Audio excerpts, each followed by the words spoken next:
Muy buenos días a todos. Les saluda el Padre Alberto Moreno desde aquí de Tulsa, Oklahoma. Hoy estamos viviendo un día muy bonito, soleado, ya con temperaturas buenas. En días pasados tuvimos nieve, o más que nieve fue hielo lo que nos cayó por aquí. Fue un poquito pesado andar paleando ahí. Más que nieve era hielo y eso se hace más pesado. Tenía uno que meterle fuerza ahí al zapato, a la pala, para poder sacar el hielo. Eh, Algunos me han pedido alguna reflexión sobre este conflicto bélico entre Ucrania y Rusia. Y obviamente pues yo a la luz de las profecías bíblicas, de la palabra de Dios, que es la que es una luz para nuestro camino, como lo dice el Salmo 118, pues puede darnos una luz. Muchos hacen análisis geopolíticos, sociológicos, económicos, y todo eso nos ayuda. De hecho, pues es una parte importante. Pero para nosotros, pues necesitamos verlos a la luz de la palabra de Dios, tomando esa base, ¿verdad?, de ese análisis, pues nos puede ayudar finalmente a llegar a las respuestas más profundas que pueden finalmente traernos paz, esperanza y compromiso, que es lo que quisiéramos, despertarnos más, porque hay mucha gente que está dormida todavía en muchas cuestiones. Bien, quisiera, si con una frase pudiera yo decir todo esto, sintetizarlo, escúchenme bien, es: tan malo es el pinto como el colorado. Es una frase que se escucha mucho, especialmente en México, pero en América Latina es lo mismo. Tan malo es el pinto como el colorado. ¿A qué me refiero con esto? Miren, lo que estamos viendo entre Ucrania y Rusia finalmente son dos bloques de poder, dos élites de poder que están ahí luchando. Por una parte vemos en este caso Ucrania, su presidente, que finalmente pues es uno de los egresados de este foro económico de Davos, que se reúne cada año allí en Suiza, junto con otros presidentes como el de Canadá, como Macron, como el mismo Pedro Sánchez de España. Son gente que ha sido preparada para tomar cargos. Finalmente son globalistas, todos ellos. Son élites de poder y bueno, pues todo esto tal vez para algunos de ustedes les suene un poco extraño si no están familiarizados. Algunos que me siguen un poquito más, pues sí he hablado un poco de esto, no demasiado, pero finalmente pues el globalismo, que es el fenómeno que estamos viendo ahorita en el mundo. Una cosa es la globalización, que es algo bueno, necesario y que se da sin que lo queramos, se da. Vivimos en un mundo globalizado ya desde hace pues mucho tiempo. El posmodernismo, especialmente finales del siglo pasado, y pues lo hemos estado viviendo. La aldea global, como este autor canadiense ahora sí que la bautizó, la era de la sociedad de la aldea global. Pero una cosa es la globalización, que es algo más espontáneo, natural, y otra cosa es el globalismo, que es algo que se hace planeado, que se lleva una agenda, la Agenda 2030, que conocemos. Bien, está este bloque, fíjense, finalmente muchos judíos metidos en este punto, judíos ateos, muchos de ellos, gente muy rica. Y bueno, está el otro bloque, el bloque pues donde está Rusia. Rusia no está sola, Rusia está acompañada muy fuerte de China, de Corea del Norte, de Irán y algunos países de acá de Latinoamérica. Ya por ahí escuchamos a Maduro, ¿verdad?, que se solidarizaba totalmente con Putin, ¿verdad? Pues sí, vemos esos bloques por allí. Yo, para acabar pronto, lo vería como mafias, así como en un país, México, que es mi país que más conozco, pues hay que el cartel del Golfo, que el cartel de Sinaloa, que el cartel de Juárez, etcétera, ¿verdad? Hay muchos que ni siquiera conoce uno. Es algo parecido a estos dos grandes cárteles, para mí es eso, ¿verdad? Por eso, si con una palabra quisiera yo decirlo, es tan malo es el pinto como el colorado. Y bueno, ¿qué vamos a decir de esto? Hablando un poquito más de Rusia, bueno, pues sí, Putin Pues es una persona muy inteligente. Su IQ es de los IQs más grandes que se hayan registrado, al menos los estudiosos, los que hacen este tipo de estudios, pues es una persona muy inteligente. Los italianos usan un término para alguien inteligente, pero que es así como zorro, es furbo, dicen ellos. En Italia se usa la palabra furbo, no turbo porque eso es otra cosa. Furbo es una persona que es inteligente, pero está, por así que, viendo a ver por dónde meterse. Putin fue espía en Alemania. Él viene de una familia normal, es decir, maestra y trabajador, una clase media, media baja, y prácticamente pues ha asumido el poder. Él fue de los que dijeron que aunque se hubiera entrado la perestroika, pues él iba a continuar a recobrar las glorias de la Rusia anterior. O sea que prácticamente terminó Gorbachev, siguió Brezhnev por un periodo muy corto, un presidente alcohólico. Prácticamente Putin estuvo gobernando ya después de Gorbachev, era el asistente, uno de los asistentes. Después de Leonid Brezhnev siguió Putin en el poder. Él ya lleva más de 20 y tantos años. Bien, no me alargo demasiado, solamente quería hacer notar que estas cuestiones, desde la Biblia yo he estado atento a algo interesante. En la Biblia viene el término de Gog y Magog. Yo creo que muy probablemente estamos entrando a esa escena bíblica de Gog y Magog. ¿A qué me refiero? Bueno, tendría que irnos un poquito a Génesis. Aprovecho para decirles, para aquellos que pudieran pensar que estoy usando la Biblia de una manera muy superficial. Bueno, gracias a Dios tengo una especialidad en Biblia en la Universidad Gregoriana. Y pues para poder estudiar la Biblia tienes que meterte al hebreo, al griego, a los idiomas originales y a lo que en alemán le llamamos el Sitzinleben, que es entrar a estudiar el texto desde su contexto, desde su ambiente que lo creó. Eso es importante, no lo digo para yo, ahora sí que levantarme el cuello o el alzacuello que ya traigo aquí,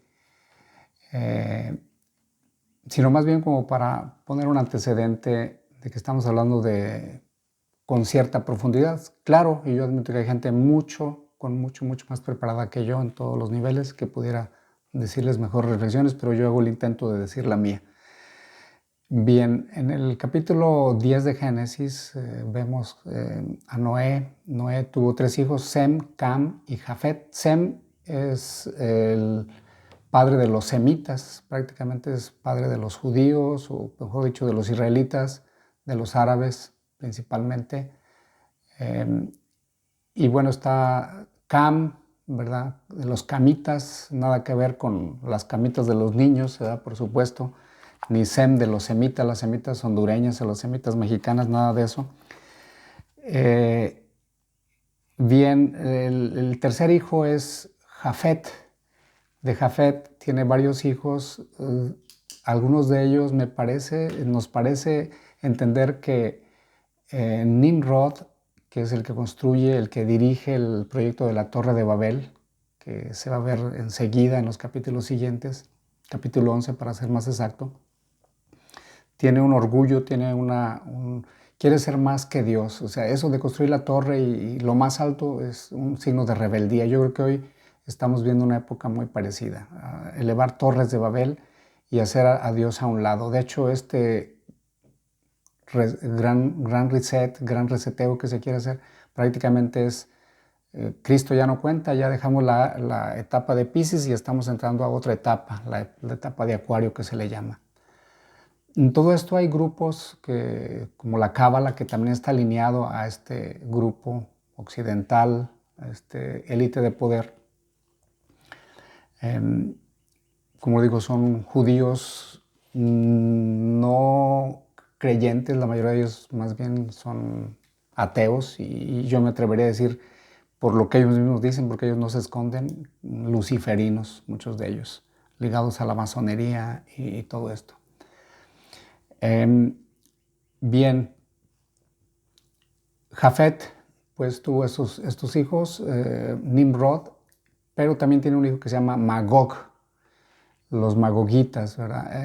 Siguiendo un poco su desarrollo en la Biblia, aunque no es fácil, podemos ubicar a Magog en las regiones de lo que hoy es Rusia, sobre todo el sur de Rusia y toda esa parte de la Europa oriental, ¿verdad? En la parte muy cercana a lo que sería hoy Ucrania, Rusia y demás. Esto es interesante porque varios de los estudiosos bíblicos, desde los primeros padres griegos, han identificado definitivamente a Magog, a esa región. Los intérpretes estudiosos de la Biblia modernos confirman que efectivamente se trata de esa región. Bien, esto es importante porque ya empezarán ustedes también a pensar, porque finalmente mi idea, se los digo con honestidad, no es tanto yo transmitirles yo mi conocimiento, sino hacerlos pensar, que reflexionen. Como le digo a la gente, yo principalmente lo que deseo es desarrollar en ustedes una respuesta en la fe, principalmente, que es lo que yo más quiero, pero sobre todo también en los acontecimientos actuales. Para mí la palabra de Dios, que es una de mis especialidades, también la Biblia, es la luz que me guía y definitivamente sin ella pues no seríamos nada, estaríamos perdidos en esta humanidad. Ahora, también gracias a Dios la filosofía que desarrolla un pensamiento crítico también te ayuda. Yo le agradezco a Dios infinitamente también por haberme dado la oportunidad de prepararme también con bases filosóficas que te dan un pensamiento crítico. La epistemología, por ejemplo, te hace ser más crítico, ir a buscar las cosas más de fondo, la metafísica, la ontología, todo ese tipo de materias que finalmente pues, te dan una formación, pero que si la separas de la Biblia, pues más bien puede crear situaciones conflictivas, como lo hemos visto en la historia. Bien, Gog y Magog aparecen en Génesis 10, desde el versículo 2 en adelante, y los volvemos a encontrar en Ezequiel capítulo 38 y 39. Todas las profecías de los profetas, tanto profetas menores como mayores, tienen una convergencia hacia el Mesías, la mayoría, pero hay profetas como Ezequiel, como Daniel, que también tienen profecía escatológica, que hablan pues, en un plano apocalíptico, se van hasta el final de los tiempos, con toda claridad. Y en estos capítulos 38 y 39, prácticamente es retomar a Gog, que es el rey que congrega a todos estos, es como una confederación de naciones para ir a atacar al pueblo de Dios. Antes de llegar a atacar al pueblo de Dios, primero está, pues ahora sí que conquistando y aliando a todos estos pueblos para finalmente, desde la visión bíblica, es llegar hacia el pueblo elegido, que para nosotros no solo es Israel, sino también la iglesia misma. Por eso no nos sorprenda ver caídas de estatuas, mucha provisión para las iglesias, porque finalmente ese Gog y los magogitas finalmente, pues esa es la tendencia que ellos tienen. Por eso les digo, tan malo es el pinto como el colorado, porque por el lado de Rusia y sus aliados, como de la otra élite, vemos la misma tendencia. Que Dios nos ayude. Yo por eso, definitivamente aquí en Estados Unidos, yo ni demócrata ni republicano, más bien cristiano, y bueno, alguna vez lo que mejor de esos partidos pudiera acercarse a la Biblia, a la tradición del cristianismo, en una hermenéutica de continuidad. Ese es un tema que después me gustaría tocar, la hermenéutica de la continuidad. ¿Cómo podemos interpretar la Biblia? Pues tenemos que interpretarla en una hermenéutica de continuidad, como se ha venido interpretando, sí con nuevas profundidades, pero finalmente siguiendo esa continuidad. Porque si no saldremos con esnovismos, con novedades, con situaciones que se alejan de la realidad y hoy nos encontramos en un cristianismo en crisis que en lugar de guiar a la sociedad lo está guiando. Bueno, vamos a ver qué acuerda el presidente o qué acuerda Fauci, qué acuerda para que nosotros seguir. No, señores, o sea, tenemos también un papel muy importante. Somos luz y sal de la tierra. Con esto no digo que no sigamos algunos lineamientos, pero no vamos a hacer lo que ellos nos digan. Porque si un ciego guía a otro ciego, pues los dos se van a caer, como dice el Evangelio de ayer. Bien, ese Gog y Magog en Ezequiel finalmente tiene esa connotación escatológica, se junta a todos esos pueblos que van y atacan, pero entrando a los montes de Israel, que son las montañas de Golán. De hecho, si algún día Israel se verá atacado bíblicamente, ya tenemos la respuesta, es por las montañas de Golán. Los altos de Golán están al norte del mar de Galilea, al norte, al nororiente, en frontera con Siria. De hecho, Siria dice que son de él y Israel dice, no son míos, porque aquí en la Biblia queda muy claro. Hace poco Rusia dijo, ya devuélvanle a Siria ese territorio. Todos sabemos, o muchos de ustedes saben, que Siria pues, ha sido abastecido por armamento por Rusia precisamente. Irán también, su padrino en armamento es Rusia, y juntos pues intercambian muchas cosas. Todos sabemos que Irán se ha dedicado a enriquecer uranio y ahí hay problemas que están en continuo crecimiento y que Dios nos guarde la hora en que esto detone. Confiamos en Dios. Bien, otro momento más en que Gog y Magog aparecen en la Biblia es en Apocalipsis 20, versículo 7, y ya definitivamente allí, es más, esto se los voy a leer directamente de aquí en mi Biblia, la Biblia latinoamericana. Yo honestamente uso más la Biblia Jerusalén, es la mejor traducción, se la recomiendo. Utilizo la latinoamericana porque tiene letra más grande y yo que no he estado muy bien de mi vista por muchos años, pues uso letra grande. Dice, aquí saldrá a engañar a Gog y Magog, es decir, las naciones, bueno, habla de Satanás que será soltado y saldrá a engañar a Gog y a Magog, es decir, a las naciones de los cuatro extremos de la tierra, una multitud tan numerosa como las arenas del mar. Invaden el país entero y cercaron el campamento de los santos, la ciudad muy amada, pero bajó fuego del cielo y los devoró. En síntesis, ¿verdad? Es una síntesis de todo lo que dice Ezequiel 38-39. La intervención divina. Hay otra batalla, la de Armagedón, pero de esa hablaremos en otra ocasión. Bien, para todo esto, yo algo que he encontrado muy útil es también distinguir entre lo que es tres términos: la plenitud de los tiempos, el fin de los tiempos y el fin del mundo. Son tres términos importantes que distinguir porque a veces la gente los confunde, los revuelve y a veces no hay claridad. Bien, en la Biblia, en Gálatas 4:4 nos dice claramente que en la plenitud de los tiempos Dios envió a su Hijo, nacido de mujer, nacido bajo la ley, para poder rescatarnos del pecado, rescatarnos de la ley y vivir en esta etapa de gracia, la economía de la gracia, del misterio de salvación, que tiene un misterio de iniquidad que está queriendo aniquilarla, combatirla, pero que finalmente el Señor, y que pareciera que la maldad va a triunfar, pero finalmente el Señor lo va a destruir. Así sea. Por eso nosotros cuando vemos todo este tipo de cosas, el primer mensaje que tenemos que tener es que la esperanza que Dios va a vencer. Por eso nos animamos a seguir siendo fieles, a seguir siendo atentos a la palabra de Dios, a ser fieles a la Biblia, a los mandamientos, esos 10 mandamientos que conocemos. No matarás, no robarás, no darás falso testimonio, no cometerás adulterio, etc. Son palabras eternas que nos animan a seguir este camino de esperanza. Los últimos días sería más bien, o los últimos tiempos, los últimos días, por ejemplo, 2 de Timoteo 3, del 1 al 5, dice que habrá gente que engañará a otros de mente corrompida.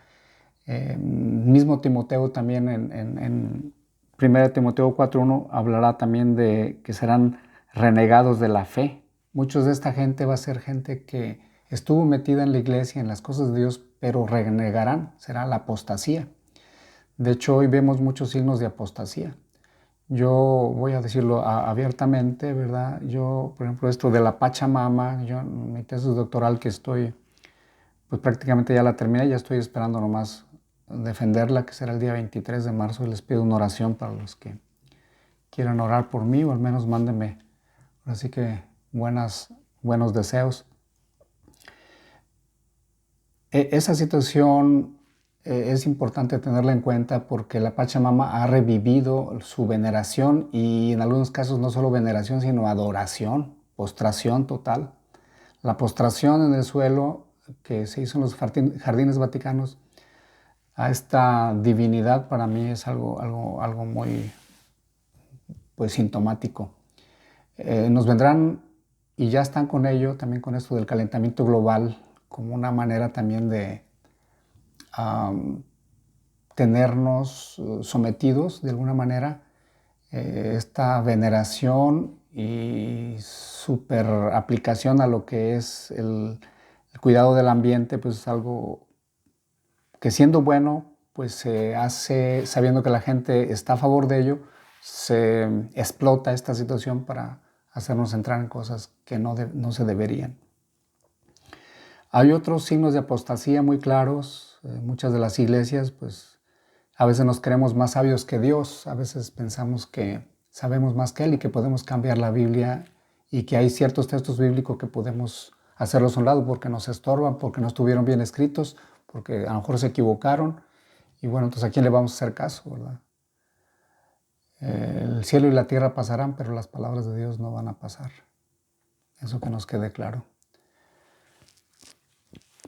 Entonces, esto de la apostasía, pues estamos en esta etapa del fin de los tiempos, yo creo, definitivamente que estamos en esa etapa. Jesús mismo lo dice, guerras y rumores de guerras, espíritus de engaño. Y algo, yéndonos ya a esto del fin de la historia, el fin del mundo, donde Cristo, así como Cristo es el alfa y inició todo esto, porque por medio de la palabra se crearon los mundos, como dice Hebreos, al final de la historia Él vendrá a ser el cierre de la historia y su reino no tendrá fin y entraremos a la eternidad. El materialismo dialéctico, en el libro de Carlos Marx, el Capital, Das Kapital, que por cierto Marx también fue judío, Lenin y Trotsky también fueron judíos. Se nos habla de que la materia es eterna, solamente se va transformando, dicen ellos. Y uno les pregunta, bueno, ¿y quién creó la materia? Todo tiene una causa. Y esa causa nosotros los creyentes sabemos que es Dios. Que Dios no juega a los dados, como dijo Albert Einstein. Estamos en un universo donde no todo fue hecho a la casualidad, como aventar unos dados y a ver qué sale, sino Dios en su infinita sabiduría ha creado todo en armonía, solo que el ser humano, engañado por Satanás, pues ha entrado a pervertir este plan de Dios. Y hoy en día con esto de la guerra, dice Jesús mismo que Satanás ha venido a robar, matar y destruir. ¿Qué hicieron los nazis? Esos tres verbos los conjugaron por todos lados. Y actualmente confrontación de bloques, para mí pues es lo mismo, finalmente. Que Dios nos ayude. Las noticias están finalmente diciendo sus narrativas, son noticias que siguen una agenda, la Agenda 2030, entre otras, pero finalmente esa. Y sobre todo acá en Occidente me refiero. Quisiera pues ir cerrando. Cristo dijo que el Evangelio sería predicado a todas las naciones antes de su segunda venida. Yo creo que definitivamente el Evangelio ya se ha predicado. Sí habrá mucho que seguir profundizando, pero básicamente se ha predicado. Otra cosa importante, la parábola de la higuera que también Jesús nos habla, estoy citando todo lo que es Mateo 24, No me meto a los versículos para no entrar en tanto detalle, pero estoy basado en Mateo 24. Esa parábola de la higuera es muy fuerte. Miren, el Israel político es la higuera, el Israel espiritual, el Israel de los judíos ortodoxos viene siendo la vid.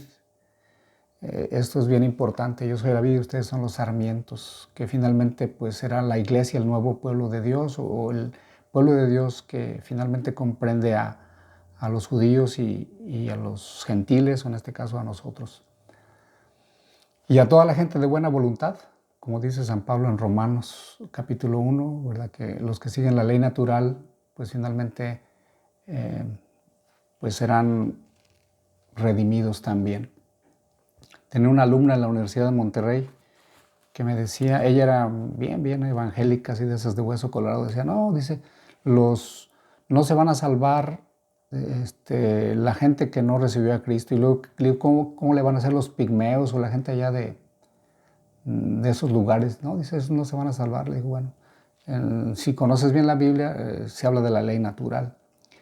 Ahora, nuestra responsabilidad es llevar el evangelio, porque también hoy en día hemos entrado a una etapa de apostasía y de flojera, porque decimos, no, pues ¿para qué evangelizamos, verdad? Muchos de los documentos de diferentes iglesias, especialmente de la Iglesia Católica Romana, porque había que aclarar que la Iglesia Católica está la ortodoxa, la rama ortodoxa, la iglesia, el rama latina, y pues la Iglesia anglicana, ¿verdad? Que también tiene esas raíces de catolicidad, que sería tema para otro momento. Ahorita no me meto. Finalmente, Jesús prometió que su evangelio sería predicado a todas las naciones y entonces vendría el fin. Y nosotros estamos llamados a llevar el evangelio. A veces se pretende, como decía, de presentar un evangelio, todas las religiones son iguales. Pues fíjense que no todas son iguales. No todas salvan, aunque algunas, siguiendo ciertas cosas, nos pueden ayudar, pero todos sabemos que finalmente Cristo es el único que nos puede salvar. Cristo es el único que nos puede salvar, es el camino, la verdad y la vida. Solamente Él es el que nos puede llevar al Padre. Entonces debemos evitar ese tipo de confusiones de que todas las religiones nos salvan y de alguna manera también nosotros, encender en nosotros ese espíritu de evangelización. A veces, como lo digo, es más bien como una especie de flojera o de engaño espiritual el no llevar a Cristo, no predicar a Cristo. Finalmente, el Señor nos dice, velad y orad para que no caigan en tentación, velen y oren. Y estar en vela significa estar despiertos. Yo los invito a que estemos despiertos. Al parecer estamos entrando a un momento, a un cuello de botella, como les digo yo a la gente, un cuello de botella donde con esto de la pandemia, con esto de la cuestión de que estamos comenzando a ver ahorita de la guerra y rumores de guerra, comienza el mundo una vez más a tambalearse. Esto de la higuera, regreso, el Israel político estuvo cerca de 1900 años sin tener un territorio. En 1948, 13 de mayo, por cierto, Israel se volvió a constituir como una nación. Entonces todo esto tiene connotaciones. Muchas de las profecías van concordando. Estemos atentos a ellas. Es muy probable que estemos acercándonos pues a ese final de los tiempos que Jesús mencionó, no el fin del mundo, el fin de los tiempos. Y yo los invito a que pues nos despertemos a otros, prediquemos el evangelio. Solamente tú tienes palabras de vida eterna, le dijo Pedro a Jesús. Y nosotros hemos creído y sabemos que tú eres el Mesías, el Hijo de Dios. Que Dios nos bendiga en el nombre del Padre, del Hijo y del Espíritu Santo. Amén.